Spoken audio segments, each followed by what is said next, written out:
Jay? Jay?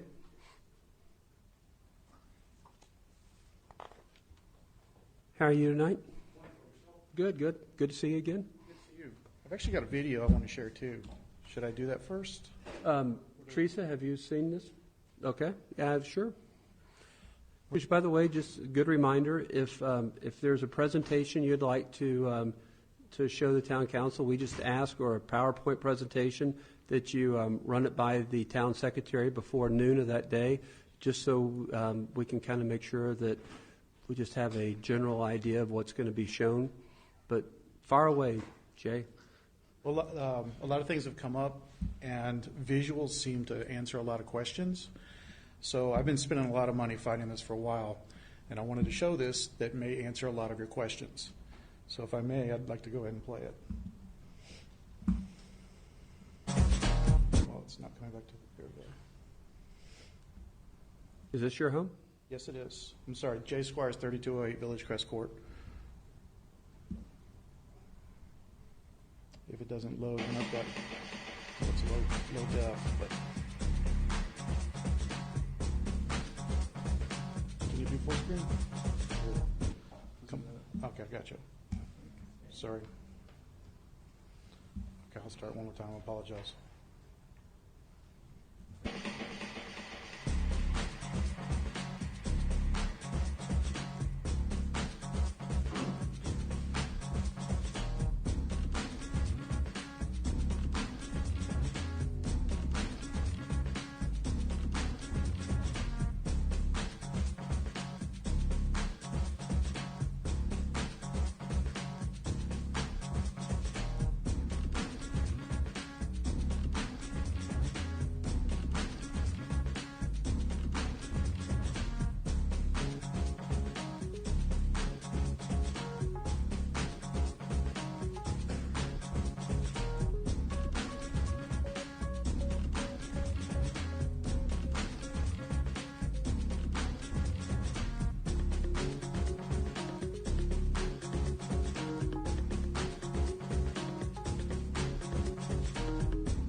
So hopefully that will answer some of your questions, and I'd like to comment on them, and then I'll ask you questions later. The first thing I want to say is easements, and I think Chuck has answered some of the ideas, but I live on the Atmos gas easement, and the way the thing is written right now is anybody that's up to a public easement cannot install solar. So I'm asking for a change to that. Sorry. I think Chuck said that the legal is going to work to try to fix that, but it needs to be worded that anybody that backs up to a public easement should not have to ask for approval, because that would have eliminated us. Number two is the height.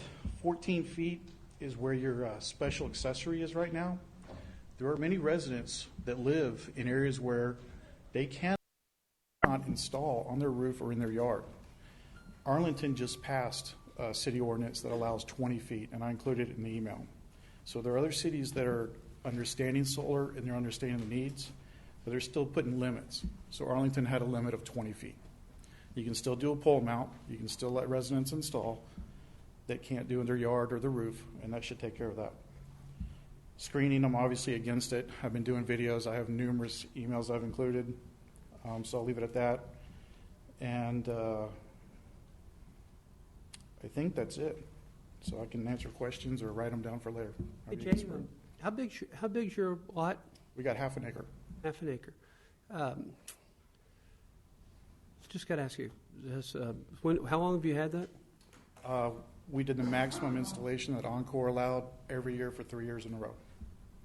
So Encore limits the amount of that you can put in? Encore limits residential to 10K per year, and commercial is limited to 100K per year. Does it, so you've now, over a 3-year period, does it cover all your electric days? Correct. They will not pay for excess You cannot overproduce. Mm-hmm. You can get to zero, but you cannot exceed it. Right. So I hope you don't mind me asking you this, but what was your utility bill beforehand? We had some pretty hefty ones. I think our highest one was about 680. 680, it's now at zero? It's a zero. It's pretty cool. Yeah, we love it.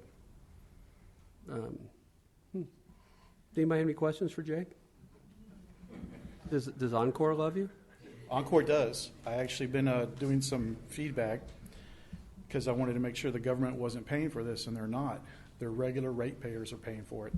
So if you have an Encore system, part of the fee is you're helping other people install solar.